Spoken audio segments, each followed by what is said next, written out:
Hello student, तो स्वागत है हमारा यूट्यूब चैनल में। और आज हम तीसरा वीडियो लेकर आ गए जो आपका एमसीक्यू है, इसका पैटर्न और जो आपका जैक बोर्ड के लिए इम्पोर्टेंट है। और लास्ट वीडियो में हम वहाँ पर डिस्कस किए थे इलेक्ट्रोस्टैटिक का वीडियो नंबर 1 और वीडियो नंबर 2। उसमें चैप्टर 1 और 2 सारा कवर कर दिए थे। लगभग उसमें approx 70 question 70 to 80 question discuss कर दिए थे। आज लगता है 50 क्वेश्चन अप्रॉक्स होगा। और इसी तरह चैप्टर 4, 5, 6, 7, 8 का सारा आपको सारा का एमसीक्यू मिल जाएगा जो कि आपका जैक बोर्ड के लिए इंपॉर्टेंट है।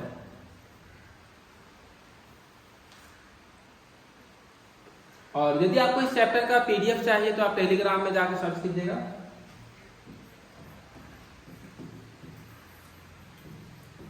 टेलीग्राम में सर्च करना है आपको Maxwell physics classes, Maxwell physics classes Hazaribagh.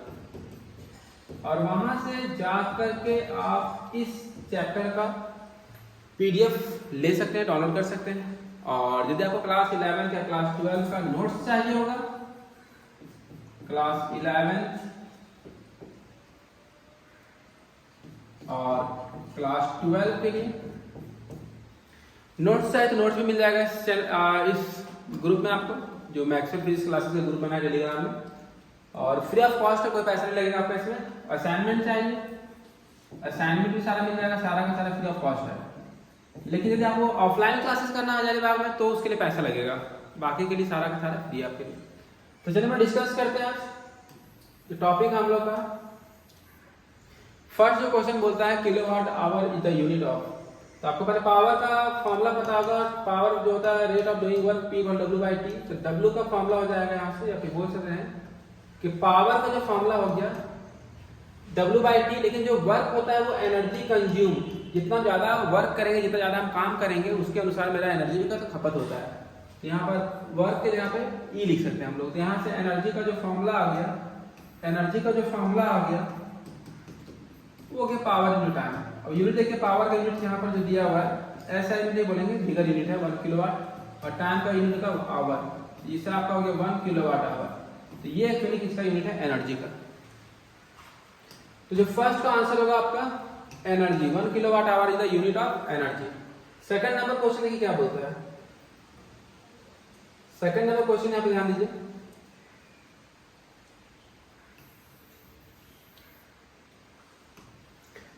The algebraic sum of all currents meeting at any point in an electric circuit is infinite, positive, zero और negative। तो किरचॉफ का दो नियम है, किरचॉफ का फर्स्ट रूल और किरचॉफ का सेकंड रूल।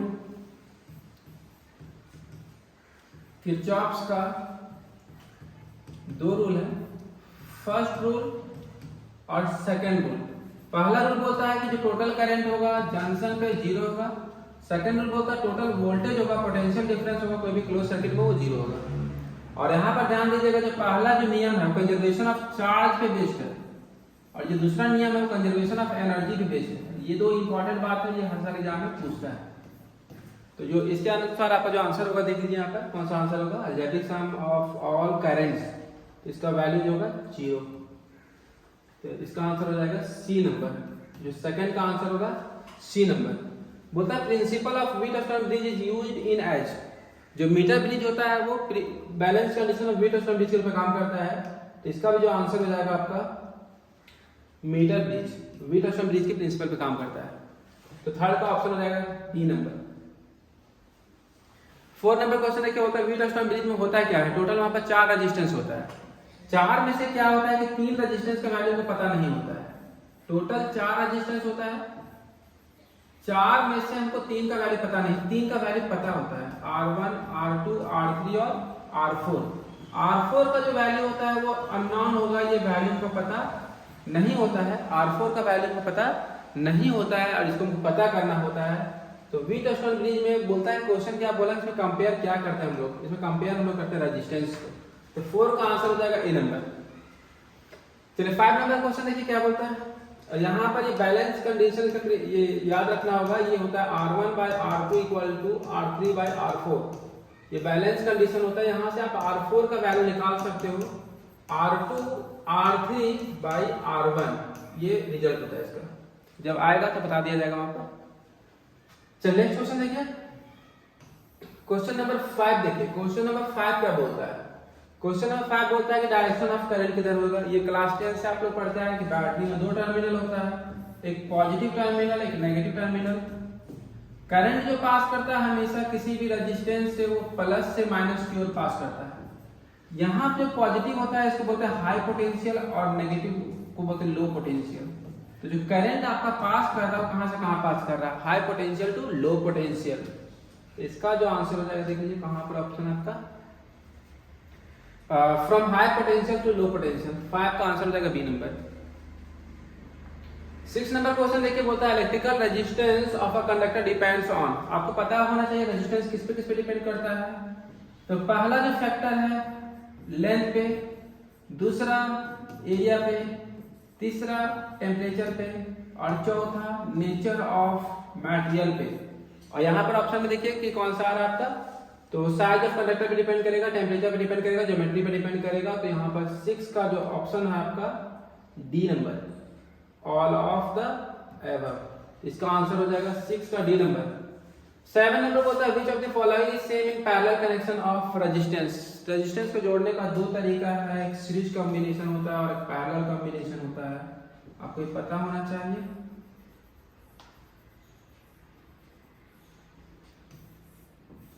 ये आपका सीरीज कॉम्बिनेशन हो गया, ये हो गया R1 R2 R3। यहाँ से करंट आ ही जाएगा, पाथ एक ही है, सब में करंट सेम जाएगा लेकिन वोल्टेज सबके अक्रॉस अलग अलग होगा। इसी तरह देखा जाए एक होता है पैरेलल कॉम्बिनेशन होता है। पैरेलल कॉम्बिनेशन में क्या होता है यहाँ पर देखिए, यहाँ पर चूंकि आपका जो ये रेजिस्टेंस है सबका अलग अलग है, R1 है R2 है R3 है, तो सब जो करंट को अपने से पास होने देता है वो अलग अलग पास होने देगा। तो यहाँ पर याद रखिएगा कि करंट डिफरेंट होता है, इसमें करंट जो होता है डिफरेंट होता है, करंट डिफरेंट होता है लेकिन वोल्टेज सबको सेम मिलेगा। वोल्टेज यहाँ पर सेम होगा लेकिन यहाँ पर वोल्टेज क्या होगा, अलग होगा, डिफरेंट होगा, लेकिन करंट यहाँ जो मिलेगा सेम मिलेगा। या फिर यहाँ पर आप देख सकते हैं, यहाँ पर आप देख सकते हैं कि जो दोनों का वैल्यू रहेगा वो जस्ट अपोजिट है। इसमें करंट सेम करंट डिफरेंट हो गया, वोल्टेज डिफरेंट वोल्टेज सेम हो गया। और इसका जो रिजल्ट आप देखना चाहें तो इसका रिजल्ट देख सकते हैं आप, जो टोटल होता है सीरीज में जो जुड़ता है R1 plus R2 plus R3। अब पैरेलल का जो रिजल्ट होता है 1/R3 equal to 1/R1 plus 1/R2 plus 1/R3। ये भी आगे से न्यूमेरिकल्स बनेगा तो जहां जरूरत होगा ये भी पहले बता दिया गया है। क्वेश्चन देख लीजिए इसमें क्या सेम होगा, पोटेंशियल डिफरेंस सेम होगा। पैरेलल में क्या सेम होता है, पोटेंशियल डिफरेंस सेम होता है। 8 नंबर क्वेश्चन देखिए एग्जांपल कौन सा है, तो इसमें डायोड आपका एग्जांपल हो जाएगा। डायोड जो होता है ओम्स का नियम को फुलफिल नहीं करता है, तो इसका आंसर हो जाएगा डी नंबर, 8 का डी। 9 नंबर क्वेश्चन देखिए, 9 नंबर क्वेश्चन क्या बोलता है कि इसमें करंट का वैल्यू दे दिया गया है और नंबर ऑफ इलेक्ट्रॉन्स पूछ रहा है, टाइम दे दिया गया पर सेकंड। तो जो आपको फॉर्मूला पता है I इक्वल टू, आप फॉर्मूला पढ़े हुए क्लास 10 में Q/T। I equal to formula पढ़े होंगे Q/T, और जो Q का फॉर्मूला होता है वो होता है Ne, क्वांटाइजेशन ऑफ चार्ज पढ़े होंगे। यहाँ से n निकाल लीजिए, n का फॉर्मूला हो जाएगा IT/E। I दिया हुआ था 3.2 एम्पियर, टाइम दिया हुआ था 1 सेकंड, चार्ज का वैल्यू था 1.6 × 10⁻⁻19 कूलम। ये दो बार में कट जाएगा, ये 19 ऊपर चला जाएगा तो माइनस है तो ये प्लस हो जाएगा, इतना इलेक्ट्रॉन्स हो जाएगा 2 × 10⁻19 इलेक्ट्रॉन्स। इसका जो ऑप्शन है 9 का आपका सही आंसर है।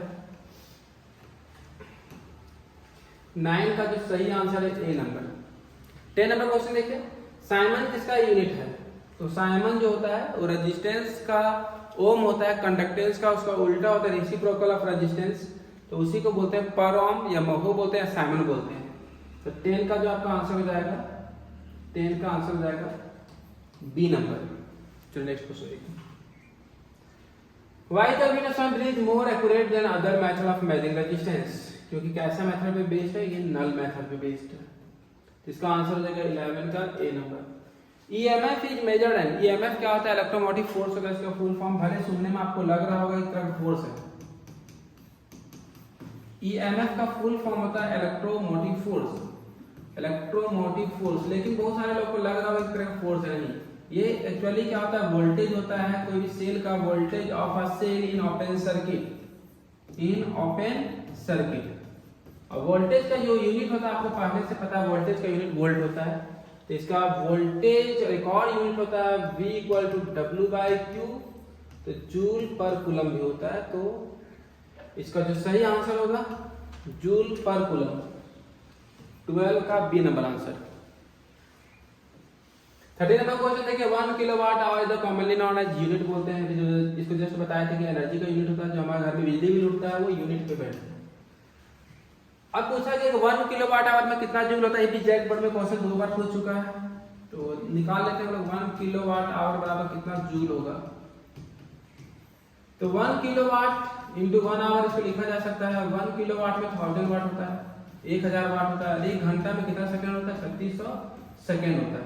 और वाट को हम लिख सकते हैं, 1 वाट को 1 जूल बाय 1 सेकंड लिख सकते हैं। ये 3600 सेकंड हो गया, सेकंड से सेकंड कट गया, तो सब सॉल्व कीजिएगा तो टोटल 3 जीरो तो 5 जीरो आएगा यहाँ पर जूल। और पॉइंट शिफ्ट कीजिएगा तो इसी को आप लिख सकते 3.6, 1 2 3 4 5 6 जीरो लगाया तो यहाँ पर 10 का पावर 6 जूल। ऑप्शन मिला लीजिए, यहाँ पर कौन सा ऑप्शन देखिए आपका 14 का आंसर जो होगा इसमें सी नंबर सही ऑप्शन है। 14 का आंसर जो है सी नंबर सही ऑप्शन है। 15 नंबर क्वेश्चन देखिए, 15 नंबर क्वेश्चन क्या बोलता है इसमें, Which of the following is correct for resistivity of a material? Experiment में क्या देखा गया कि R और L में जो रिलेशन था, R और L में डायरेक्टली रिलेशन था, एरिया के साथ इनवर्सली रिलेशन था। जब दोनों को कंबाइन किया गया तो L/A आया, प्रोपोर्शनल को हटाया गया तो यहाँ पर कांस्टेंट आया रो। तो यहाँ से रो का वैल्यू निकाल सकते हैं, रो का वैल्यू हो जाएगा R इंटू A/L। इसका सही आंसर है R इंटू A/L। तो देखिए यहाँ पर कौन सा ऑप्शन है, R इंटू A/L। 15 का आंसर है ए नंबर। 15 का जो आंसर है आपका ए नंबर, R इंटू A/L। फिर देखिए यहाँ बोलता है इसमें 16 नंबर क्वेश्चन होता है कि सबसे अच्छा कंडक्टर कौन है। आप याद रखिएगा इसमें सबसे अच्छा कंडक्टर होता है आपको कौन सा होता है, सिल्वर। 16 का आंसर है A number. 1 ampere is equal to बोलता है 1 coulomb per second, 1 coulomb into second, 1 volt into 1 ohm, 1 volt by 1 ohm by 1 volt. तो फॉर्मूला आपको पता है I इक्वल टू क्या होता है, Q/T। तो 1 एम्पियर करंट लाने के लिए चार्ज आपको 1 कूलम पास करना है, कितना टाइम में, 1 सेकंड में। तो 1 कूलम पर सेकंड। 17 का इसका आंसर हो जाएगा ए नंबर। 17 का आंसर हो जाएगा ए नंबर। 18 नंबर क्वेश्चन देखिए, बोलता कोई भी एल्युमिनियम वायर है जिसका resistance of an aluminium wire is n, it is straight to n times its original length, its new resistance will be. तो यहाँ पर इसका आंसर देखिए क्या बोल रहा है इसमें कि कोई भी एक एल्युमिनियम वायर है, इसका resistance of an aluminium wire is n। कोई भी एक एल्युमिनियम वायर है, इसका रेजिस्टेंस n दिया हुआ है, इसको स्ट्रेच किया गया n टाइम्स, इसको स्ट्रेच किया गया n टाइम्स। तो जो रेजिस्टेंस होता है वो आपका हो जाएगा इसमें, it's new resistance will B क्या होगा, उसका नया रेजिस्टेंस क्या होगा। यहाँ पर थोड़ा मिसप्रिंट है, यहाँ पर देख सकते हैं आप, जो एल्युमिनियम का ओरिजिनल रेजिस्टेंस था वो आपका यहाँ पर स्मॉल r होना चाहिए था, थोड़ा सा मिस्टेक है यहाँ पर, स्मॉल r हो जाएगा यहाँ पर, स्मॉल r। तो उसको यदि n टाइम्स हम उसको स्ट्रेच कर देंगे तो नया रेजिस्टेंस में क्या हो जाएगा। तो इसका 18 का आंसर हो जाएगा बी नंबर। 18 का आंसर हो जाएगा बी नंबर, n²r। वो क्या होता है इसमें रेजिस्टेंस, आप वहां पर सिंपली याद रख सकते हैं कि इसमें जो जनरल फॉर्मूला है, यदि कोई भी वायर को स्ट्रेच आप n टाइम्स करते हैं तो जो न्यू रेजिस्टेंस आपका आता है, जो r न्यू रेजिस्टेंस आएगा वो n² टाइम्स ओल्ड रेजिस्टेंस का होगा। कहने का मतलब यदि कोई वायर को आप दोगुना स्ट्रेच करते हैं, वायर को 2 टाइम्स इंक्रीज करते हो तो नया जो रेजिस्टेंस हो जाएगा वो 4 गुना हो जाएगा पहले वाले रेजिस्टेंस का। 3 गुना आप स्ट्रेच करते हो तो जो न्यू हो जाएगा वो 3 का स्क्वायर 9 टाइम्स हो जाएगा। इसी तरह ये आगे बढ़ते जाएगा। नेक्स्ट क्वेश्चन देखिए, ईएमएफ दिया हुआ है, EMF दिया हुआ है 2 वोल्ट, EMF दिया हुआ है 2 वोल्ट और करंट दे दिया गया है 4 एम्पियर। इंटरनल रेजिस्टेंस पूछा गया, शॉर्ट सर्किटेड केस में R इक्वल टू 0 ले लेंगे। तो जो E का फॉर्मूला होता है आप पढ़े होंगे I by R, V equal to I R होता है। तो यहाँ से I इक्वल टू हो जाएगा V बाई आर। यहाँ से I इक्वल टू जब V तो E by R plus R. I का वैल्यू पुट कर दीजिए, E का वैल्यू दिया हुआ है 2, ये तो 0 हो गया, ये स्मॉल r पूछा गया। तो 4/2 इक्वल टू r हो गया। तो r का वैल्यू हो जाएगा 2, 4 को नीचे ले आइए, r को ऊपर ले आइए, ये कटेगा तो 1/2 आएगा, 0.5 ओम रेजिस्टेंस हो जाएगा इसका आंसर। तो इसका आंसर हो जाएगा 19 का सी नंबर सही आंसर है। 19 का सी नंबर सही answer. Unit of electromotive force अभी बताया, यूनिट जो होता है वोल्ट होता है, इसका भी आंसर हो जाएगा 20 का सी। वोल्ट मीटर क्या मापता है? Potential difference. तो 21 का आंसर हो जाएगा बी। 22 नंबर क्या बोलता है? इंटरनल रेजिस्टेंस किस पे डिपेंड करता है? तो इलेक्ट्रोड सेपरेशन पे, दो इलेक्ट्रोड के बीच की दूरी पे डिपेंड करेगा। इलेक्ट्रोड किस मटेरियल का इलेक्ट्रोड बना है उस पे डिपेंड करेगा। इलेक्ट्रोलाइट पे डिपेंड करेगा, लेकिन इलेक्ट्रोलाइट के एरिया पे डिपेंड नहीं करता है। तो इसका आंसर हो जाएगा 22 का डी नंबर। दो सेल दिया हुआ है, सेल को दो तरह से कनेक्ट करते हैं, एक सीरीज कॉम्बिनेशन, एक पैरेलल कॉम्बिनेशन। सीरीज कॉम्बिनेशन में याद रखिएगा ई पैरेलल में जो इक्विवेलेंट होता है, पैरेलल का बात कर रहे हैं, तो वहां पर फॉर्मूला याद रखिएगा E1/R1 प्लस E2/R2, ये चलता चला जाएगा, डिवाइडेड 1/R1 प्लस 1/R2। लेकिन यदि सीरीज में बात किया जाए तो डायरेक्ट होता है उसमें E इक्विवेलेंट इक्वल टू होता है, या इसको EP से दिखा देते हैं और इसको ES से दिखा देते हैं। ये पैरेलल का रिजल्ट हो गया, सीरीज का रिजल्ट हो गया, E1 plus E2 plus dot dot EN, और ये चलता चला जाएगा EN/RN डिवाइडेड 1/RN तक। जब इसी को आप दो सेल का बात कर रहा है, आपसे दो का बात कर रहे हैं, तो दो ही का रिजल्ट आप सॉल्व कीजिए इसको, तो आपको कौन सा रिजल्ट आएगा देख लीजिए। इसको सॉल्व करते हैं तो EP इक्वल टू हो जाएगा E1/R1 plus E2/R2 divided 1/R1 plus 1/R2। चलिए इसे सॉल्व कीजिए, R1 R2 का एलसीएम ले लीजिए, तो R1 से R1 कट जाएगा तो ये जाएगा E1 R2, R2 से R2 कट जाएगा तो ये E2 R1 divided R1 R2 का एलसीएम ले लीजिए, यहाँ से R1 R1 कट जाएगा तो R2 बच जाएगा, R2 R2 कट जाएगा तो R1, ये दोनों टर्म कट गया, तो इसका जो रिजल्ट आ जाएगा E1 R2 plus E2 R1 plus E2 R1 divided R1 plus R2, आप लिख सकते हो R2 प्लस R1 को। तो इसका जो आंसर हो जाएगा, मिला लीजिए यहाँ पर कौन सा आंसर है,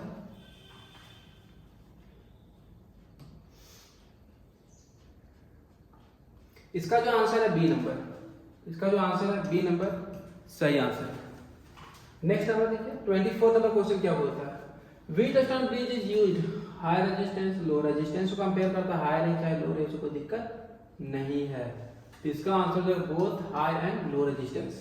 इक्विवेलेंट रेजिस्टेंस पूछा गया बिटवीन पॉइंट्स ए एंड सी के बीच। तो यहाँ पर ध्यान दीजिए, जो रेजिस्टेंस दिया हुआ है ये R 2R और R दिया हुआ है। यदि यहाँ पर आपका जो इस तरह का रहता वैल्यू, यदि इस तरह सिंपल रहता 2R R तो R, तो यहाँ पर RS आपका 5R आ जाता, सही आंसर था। लेकिन जो कॉम्बिनेशन बनाया गया है उसके अनुसार ये दोनों सीरीज में नहीं होके ये आपका पैरेलल में किया गया है, सबका पोटेंशियल सेम रखा गया है, तो ये आपका सीरीज में नहीं पैरेलल में हो गया। तो हम लोग पैरेलल का रिजल्ट यूज करेंगे यहाँ पर। तो 1/RP इक्वल टू हो जाएगा, पहला रेजिस्टेंस 2R है, दूसरा भी 2R है, तीसरा R है।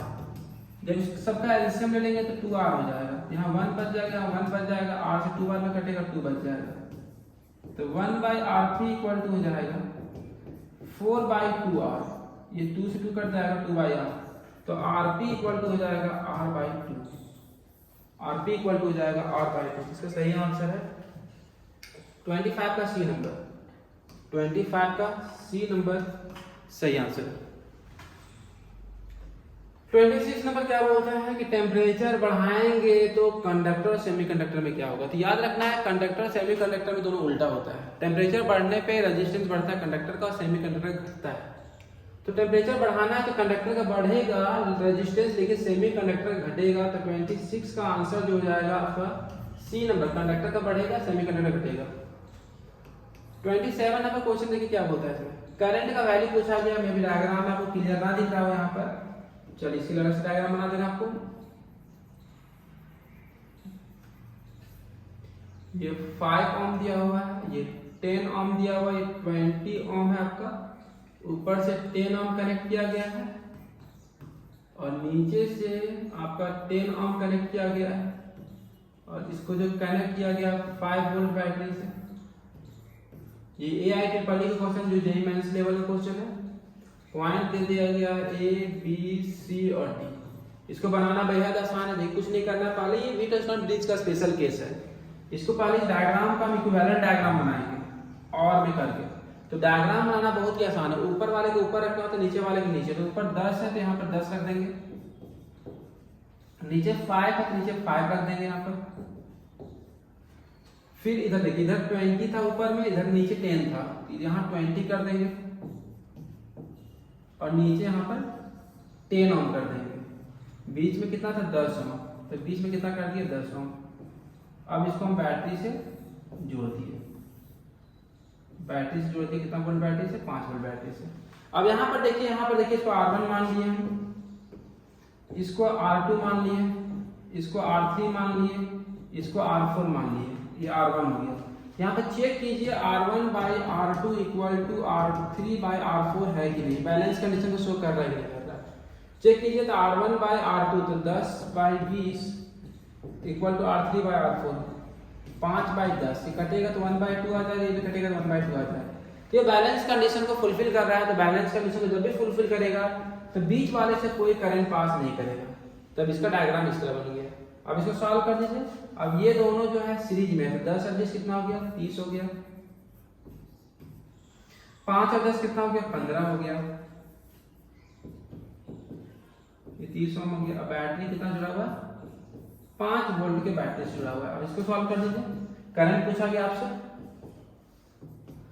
ये 30 और 15 पैरेलल में, पैरेलल का फॉर्मूला लगा दीजिए 1/30 प्लस 1/15, 30 ना 50 का 30 हो जाएगा, ये 1 बढ़ जाएगा 2 बढ़ जाएगा, 1/RP इक्वल टू हो जाएगा 3/30, 3/30, 3/30 हो जाएगा, तो ये कटेगा 1/10, 1/RP इक्वल टू, यहाँ से RP का जो वैल्यू आ गया आपका 10 ओम आ गया, RP का जो वैल्यू आ गया 10 ओम आ गया।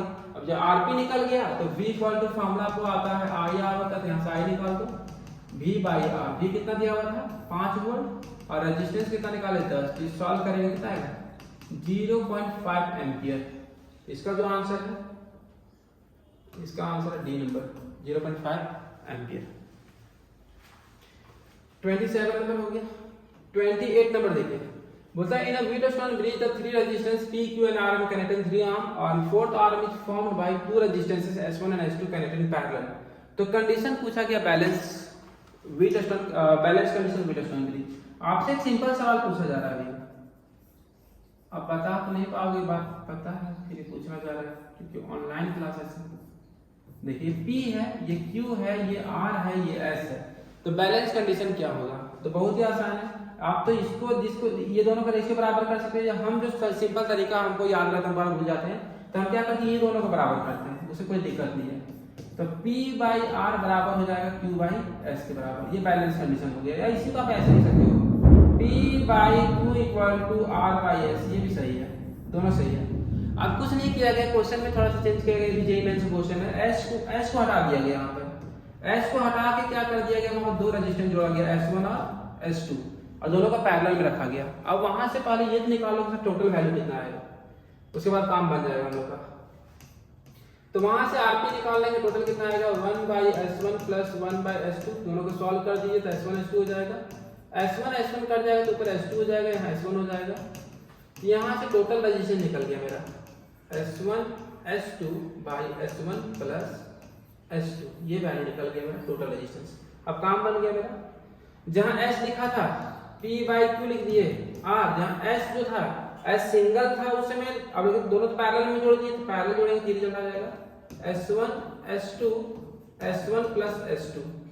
अब ये इसको सॉल्व कीजिएगा P by Q, S1 S2 ऊपर चला गया और नीचे क्या बच गया सिर्फ S1 इंटू S2, ये आपका बैलेंस कंडीशन हो गया। यहाँ पर देखिए कौन सा आंसर आपका डी नंबर सही आंसर है। तो 28 का आंसर हो जाएगा डी नंबर। 29 नंबर देखो, बोलता है किसका डायमेंशन ये होगा। तो बड़ा प्रॉब्लम है, इसको सॉल्व करना पड़ेगा। इसको सॉल्व करते हैं, देखते हैं कैसे सॉल्व होगा ये। चलो चेक करना पड़ेगा किसका डायमेंशन है। पहले रेजिस्टेंस का निकाल लेते हैं हम लोग। रेजिस्टेंस का निकालते हैं। रेजिस्टेंस का डायमेंशन कैसे निकलेगा, V इक्वल टू, हमको फॉर्मूला पता है I, आप यहाँ से R इक्वल टू हो जाएगा V बाई I। वोल्टेज का हमको नहीं पता है, तो V का फॉर्मूला हमको पता है W बाई Q। तो वर्क का हमको पता है mL2 T माइनस 2, चार्ज का होता है 80। यहाँ से जब सॉल्व कर देंगे तो हो जाएगा mL2 T minus 3 A minus 1, ये निकल गया वोल्टेज का।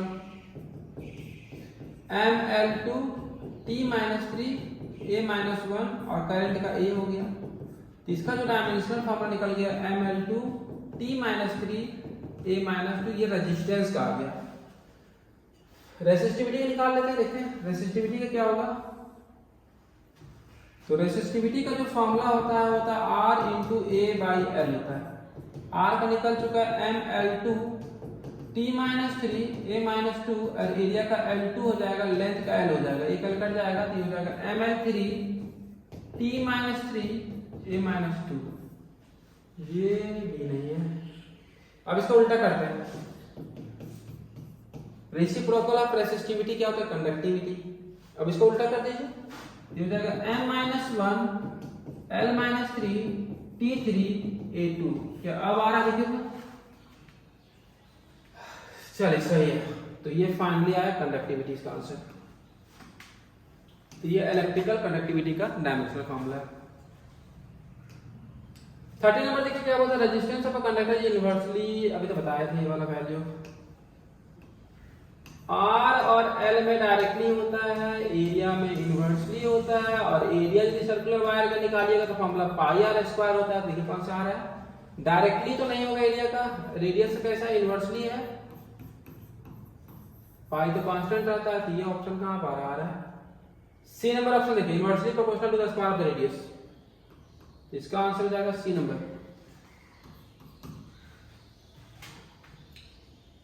31 नंबर देखिए, 2 ओम का रेजिस्टेंस है और वो ट्रायंगल बना रहा है। ट्रायंगल में 3 साइड होता है, ये बात आपको पता है, हमको पता है।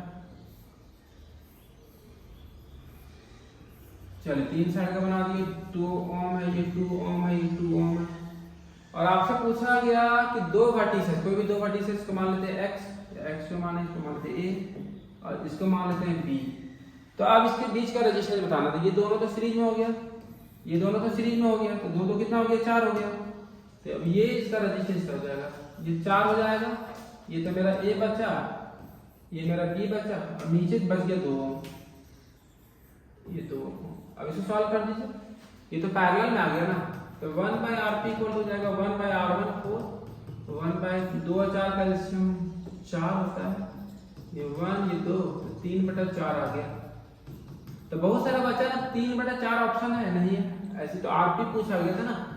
तो RP जो आपका आ जाएगा 4/3 ओम आ जाएगा।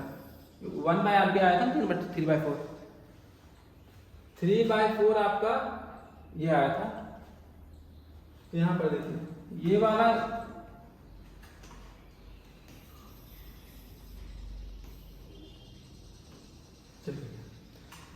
यहाँ पर 4 और 2 को पैरेलल में सॉल्व किया, कितना आ गया 3/4 आया। तो सॉल्व कर दिया 4/3 आ गया। तो इसमें ऑप्शन जो आपका देख लीजिए, इसमें ऑप्शन आपका डी नंबर 31 का D number answer. Electrical resistance दोबारा नहीं निकालेंगे, अभी जस्ट बताया है, बार बार कैलकुलेशन करने के लिए फ्री तो नहीं बैठे हैं, बट ट्राई करते हैं। रेजिस्टेंस का कहाँ गया, हाँ रेजिस्टेंस का ये वाला देखिए, ये वाला रेजिस्टेंस का निकाले थे ना, ये वाला dimension mL2 T minus 3 A minus 2, mL2 T minus 2 A minus 2, mL2 T minus 3 A minus 2। इसका बी नंबर ऑप्शन सही है, बी नंबर सही आंसर इसका, बी नंबर। करंट डेंसिटी का फॉर्मूला क्या होता है, तो इसको डिनोट करते हैं जे से। इसको डिफाइन किया गया करंट पर यूनिट एरिया। तो डायरेक्ट क्वेश्चन था A by I by A। 33 का आंसर होगा ए नंबर। 34 का देखिए wire of resistance 4 ohm stretch twice its original length the resistance of stretch wire would be. 2 गुना खींच रहा है इसमें, ओरिजिनल वाला बता दिए थे, पहले बता चुके वाला कि जो न्यू रेजिस्टेंस निकलेगा, न्यू निकलेगा वो n स्क्वायर टाइम्स ओरिजिनल वाले का रहेगा। तो यहाँ पर कितना गुना खींचा, देखिए यहाँ पे बोलता है कि 2 गुना, ट्वाइस मतलब 2 गुना होता है, तो 2 का स्क्वायर कर देंगे, ओरिजिनल दिया हुआ है, ओरिजिनल कितना गया 4, 4 पर 2 गुना 4 चक 16, इसका आंसर हो जाएगा आपका 34 का डी नंबर सही आंसर है। 35 नंबर देखिए बोलता है resistance and each of R ohm when connected in parallel give an equivalent resistance of R. यदि पैरेलल में सॉल्व करते हैं, पैरेलल का राइट फार्मूला आपको पता होगा, आरपी जो होता है, यदि हम एन रेजिस्टेंस को जोड़ते हैं आर इक्विवेलेंट वाले को, आर रेजिस्टेंस को एन मतलब स्मॉल आर को, ये आर है, ये आर है, ये आर है, ऐसा हम जोड़ते हैं एन रेजिस्टेंस एन गुना जोड़ते हैं, तो इसका जो वैल्यू आता है वो आर बटा एन आता है, ये आरपी का वैल्यू आता है। और सीरीज में क्या आता है, सीरीज में एन आर आता है, याद रखिएगा ठीक। इसमें एन से गुना होता है, उसमें एन से डिवाइड होता है। तो यहाँ पर क्या बोल दिया गया कि इसमें सीरीज में यदि उसी को हम कनेक्ट करेंगे तो मेरा रेजिस्टेंस क्या होगा, और यहाँ आरपी का वैल्यू दे दिया था, आरपी का वैल्यू कैपिटल आर दे दिया है। देखिए यहाँ पर क्या बोला है कि टोटल जो है कैपिटल आर है, तो यहाँ पर आरपी का वैल्यू आर दे दिया है, तो यहाँ से आर स्मॉल आर का वैल्यू निकाल लो, स्मॉल आर का वैल्यू एन आर हो जाएगा। अब यहाँ आर एक्स वैल्यू पुट कर दो, ऐसा सीरीज में जोड़ा गया इसको, तो एन और आर का वैल्यू पुट कर दो यहाँ से एन आर, तो इसका आंसर हो जाएगा एन स्क्वायर इंटू आर। तो इसका सही आंसर है 35 का ए नंबर, 35 का ए नंबर सही आंसर है। फिर से एक बार देखिए क्या बोला है, सीरीज ये पैरेलल का फॉर्मूला है RP by 1 N by R, और इसमें जो है टोटल दे दिया था, टोटल दे दिया था, टोटल आरपी का वैल्यू आर दे दिया था क्वेश्चन में, तो आरपी की जगह पे आर दे दिया, यहाँ से स्मॉल आर का वैल्यू निकाल दिए, तो ये एन आर निकल गया। सीरीज में दिया हुआ था, सीरीज में फॉर्मूला था एन आर होता है, तो स्मॉल आर की जगह पे वैल्यू पुट कर दी थी सब लोग। दोबारा नहीं बताएंगे, पहले बता चुके, पहला जो पेज में बताया था उसमें कि जब किरचॉफ का जो पहला नियम है या दूसरा नियम किस पे बेस्ड है, पहला एनर्जी पे, कंजर्वेशन ऑफ एनर्जी, दूसरा चार्ज पे, तो इसका जो आंसर होगा सी नंबर आंसर होगा। व्हीटस्टोन ब्रिज है, यदि सारा आर्म्स इक्वल रेजिस्टेंस रखता है और गैल्वेनोमीटर का रेजिस्टेंस आ रहा है, तो इक्विवेलेंट रेजिस्टेंस क्या होगा, देखिए ये बताया था फिर सेम क्वेश्चन अभी पहले बता चुके, इस तरह क्वेश्चन डायरेक्ट सॉल्व कर लेंगे इसको हम।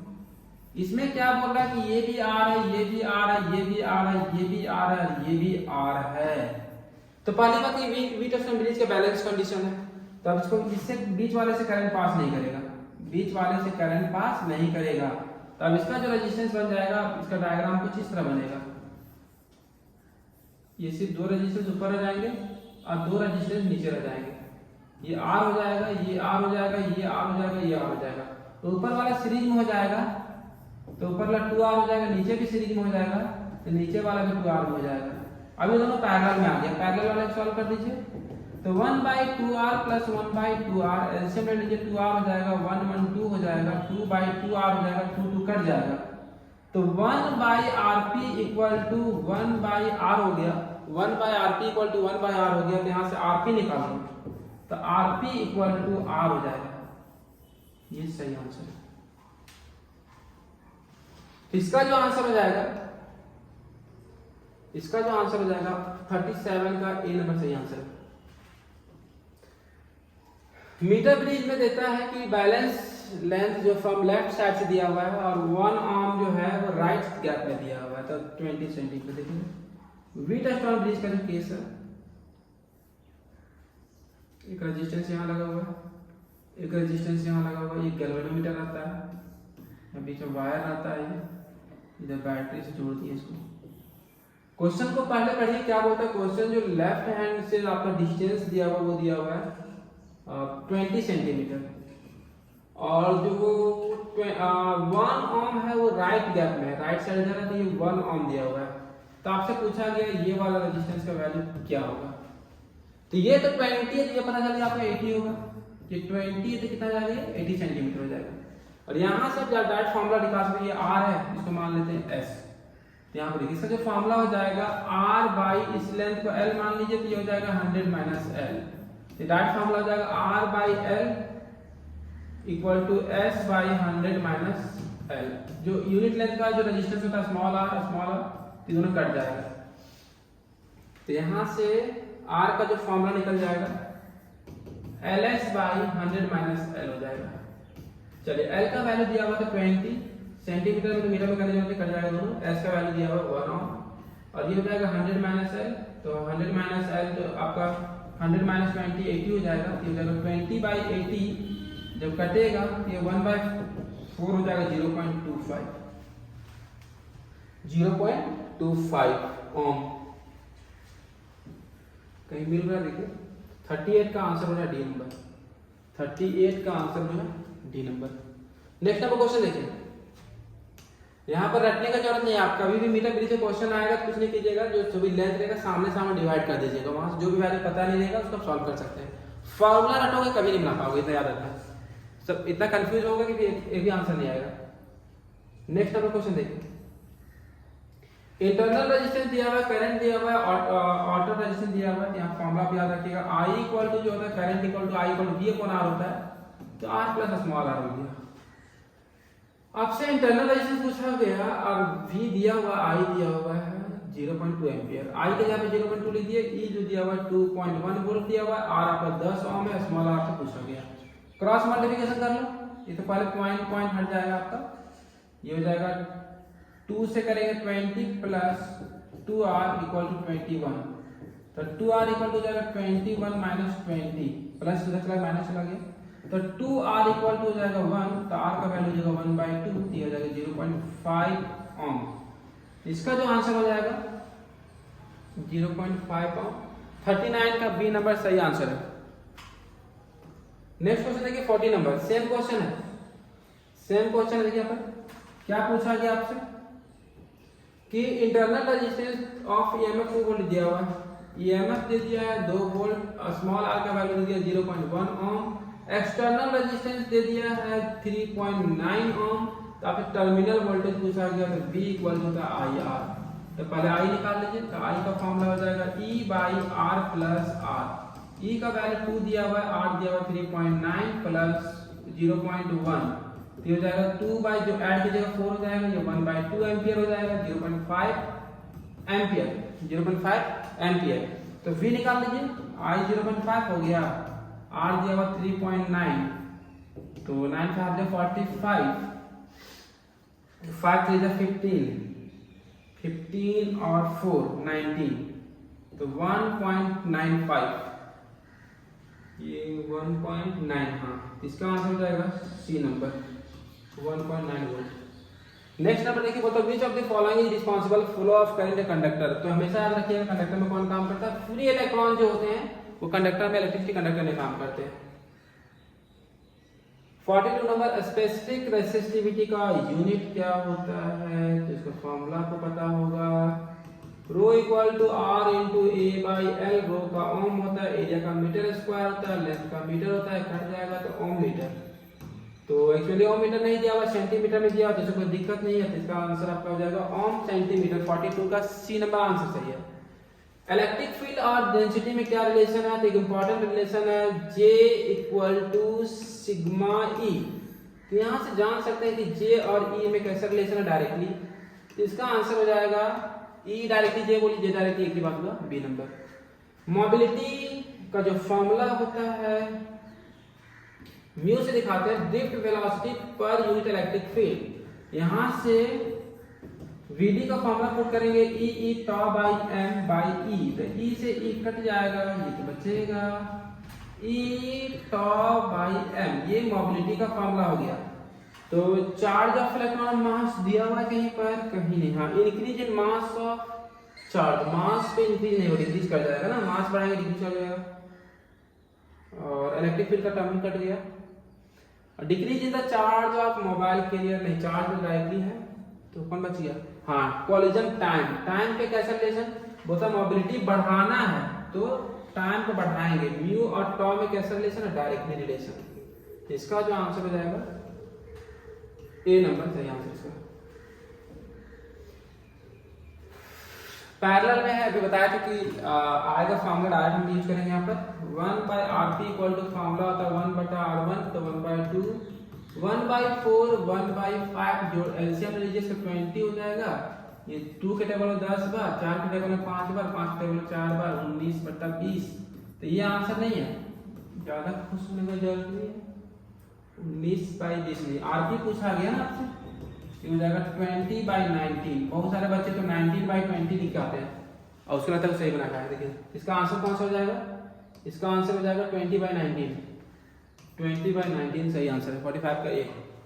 46 नंबर देखिए internal resistance of a cell always act. हाँ, इंटरनल रेजिस्टेंस जब भी काम करें सर्किट ओपन क्लोज रहेगा, तो जो इसका आंसर होगा और act on close circuit EMF reduce the current. हमेशा रेजिस्टेंस जो होता है करंट को घटाता है, ईएमएफ को नहीं। तो 46 का आंसर सी नंबर हो जाएगा। 47 नंबर का देखिए बहुत अच्छा रिजल्ट है ये। 47 नंबर हमेशा याद रखिएगा कि कितना भी आप रेजिस्टेंस, कितना भी ईएमएफ को आप जोड़ लो, किसमें पैरेलली जोड़ लो, कितना भी ईएमएफ को, यदि सारा आइडेंटिकल रहेगा, यदि सारा का सारा आइडेंटिकल रहेगा तो ईपी का वैल्यू ई के बराबर आएगा। मतलब 2 वोल्ट का आप 100 बैटरी लगा दो, 2 वोल्ट का हम 100 बैटरी लगा दिए, सबको पैरेलल में जोड़ दिए, तो सारा का सारा जो ई टोटल जब निकलेगा 2 ही वोल्ट आएगा। लेकिन कब, जब पैरेलल में रहेगा तब। तो यहाँ पे क्वेश्चन बोला गया 6 वोल्ट का 6 बैटरी पैरेलल में, कोई फर्क नहीं पड़ेगा, 6 ही वोल्ट आएगा। कितना भी 10 वोल्ट का लाखों बैटरी लगा दो पैरेलल में, 10 ही आएगा इसका आंसर। तो ये इंपॉर्टेंट क्वेश्चन था, इसका आंसर हो जाएगा A number. Ohm's law followed by conductor, तो सबको पता है। ड्रिफ्ट वेलोसिटी किस तरह वैरी करता है, ड्रिफ्ट वेलोसिटी का देखिए answer vd equal to formula होता है, vd इक्वल टू फॉर्मूला होता है vd equal to e tau by m, e tau by m। और vd और e में आप यहाँ रिलेशन क्लियरली देख सकते हैं, डायरेक्टली रिलेशन है। तो 49 का आंसर हो जाएगा आपका डी, 49 का आंसर हो जाएगा D number, vd directly e। 50 number क्या होता है कि in a beat of sound the battery and galvanometer interchange the deflection galvanometer will be. Galvanometer में कोई डिफ्लेक्शन शो नहीं करेगा, यहाँ पर याद रखिएगा not change. Ohm's law is valid जब टेम्परेचर कांस्टेंट रहेगा, हाई लो से मतलब नहीं है इसको। In parallel combination of n cells we obtain, जब n सेल में कीजिएगा तो वहां पर याद रखिएगा कि जो रेजिस्टेंस होता है वो घट जाता है। 1/RP इक्वल टू जो फॉर्मूला होता है वहां पर 1/R जो भी है, यहाँ से RP इक्वल टू हो जाएगा R बाई, यहाँ से सॉल्व कीजिएगा तो n तक बच जाएगा, n/R देखा जाएगा R/n। जितना नंबर ऑफ सेल बढ़ाइएगा तो इसका रेजिस्टेंस घटता चला जाएगा, तो यहाँ पर करंट आपको अधिक मिलेगा। इसका जो आंसर हो जाएगा मोर करंट। 52 का आंसर हो जाएगा बी नंबर। और यदि ये वीडियो आपको पसंद आया, लगता है कि थोड़ा सा भी आपको लगता है कि नहीं एग्जाम में ठीक ठाक है, आप अच्छा स्कोर कर सकते हो, अब भरोसा नहीं तब 11th वाला जाकर देख सकते हो कि जो भी हम पिछला बार पढ़ाए थे, जो आपका एग्जाम का डेट हुआ था या फिर उसके पहले वीडियो अपलोड कर दिए थे, कोई मतलब कि आप उतने बच्चे नहीं हो, आप जाकर देख सकते हो। तो अब इसके बाद हम क्या करेंगे, चैप्टर 4 का, चैप्टर 5 का, चैप्टर 6, 7, 8 का सारा का वीडियो अपलोड कर देंगे। लगता है टोटल 300 से 400 क्वेश्चंस रहेंगे और उसी में आपका 35 क्वेश्चंस आ जाएगा। तो आप यदि अगर इस चैनल पे नए हैं तो इस चैनल को सब्सक्राइब कर लें। Thank you, all the best.